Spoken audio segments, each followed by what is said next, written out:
Just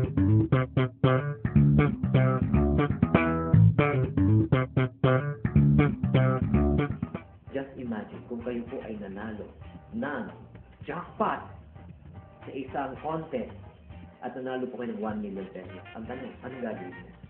If you have all the money right now and you have all the time in the world, diba? Ang sarap isipin yun, gusto mo mag-travel, gusto mo probably to give the best to your relatives, to your children. Yeah. That's all the dreams of each and every Filipino to have financial freedom. Pero ang tanong, ano ba yung tunay na financial freedom? Naging malaya tayo sa utang, wala tayong sinuproblema sa tungkol sa pera. So right now, I just want to share with you the 6 steps to financial freedom. Let's start with step number 1. Step number 1 is get out of debt.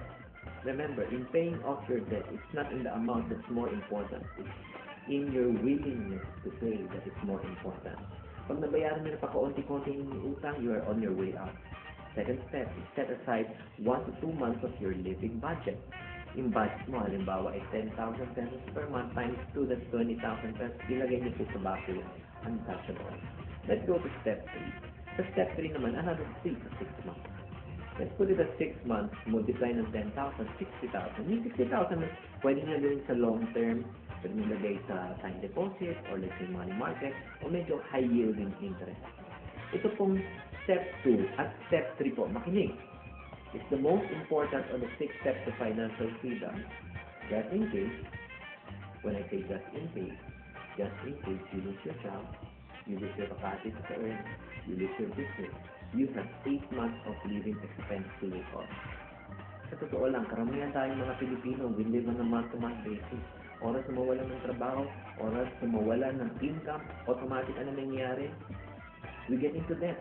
We make decisions that we regret afterwards, and we will regret it for the rest of our lives. Pero kung meron tayong 8 months of living budget, you know what you can do? You can sleep well, at the same time you can make the right choices, you can make the right decision, and I can assure you, in some time you can find a new job, you can start your own business. So step 2 and 3 is very crucial in the 6th step. Let's go to step number 4. Step number 4 is make major purchases such as car, vacation, down payment for a house. That's the only time you can buy those big stuff.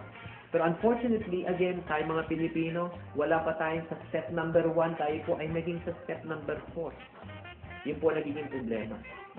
And some of us, we buy a car in credit, okay, yung job natin for, let's say, 3 years, may 5 years payment ka, tapos on the 3rd year, hihirapan ka na magbayad, 4th year, hindi ka na nakakabayad. Ang tanong, ano po mangyayari sa ating sasakyan kung hindi na po tayo nakakabayad?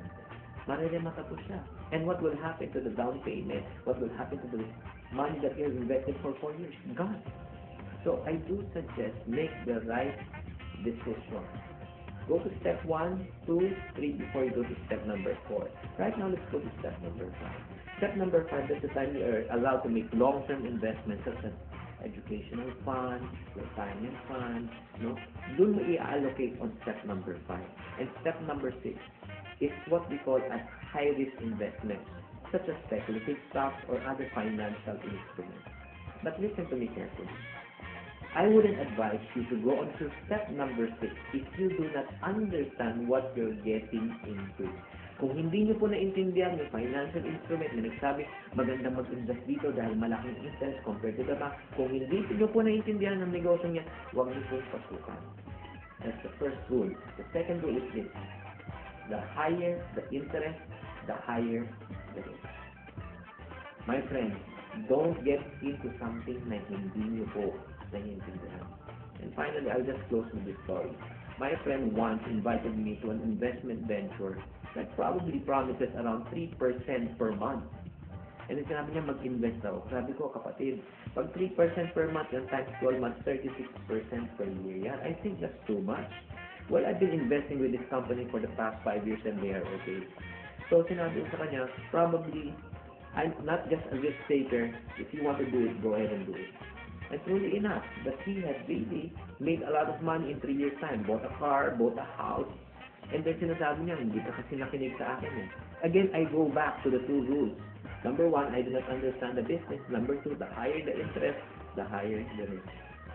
The following year, when I met him again, Hindi ko na nakikita ang kanyang sasakyan. At tinanong ko, kamusta siya? Hindi na siya nakatira sa village na tinitirhan niya.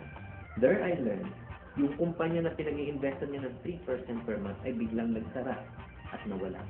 Ang pinakamalungkot na nangyari, lahat ng savings nila, lahat ng pinundang nila, at lahat ng mga inutangan nila. Ngayon, hindi nila kaya bayaran at nawala na kanyang kayamanan. So friends, mag-ingat po sa mga matatamis na labi at maglalapit po sa atin at sasabihin na mas maganda na mag-invest po kayo dito. Again, babalik po tayo kung hindi nyo na-intindihan ang investment, kung mataas po masyadong interest, tumakbo na po kayo at huwag nyo pong ilabas ang inyong pera. If you follow this step, I can assure you, you will be financially free.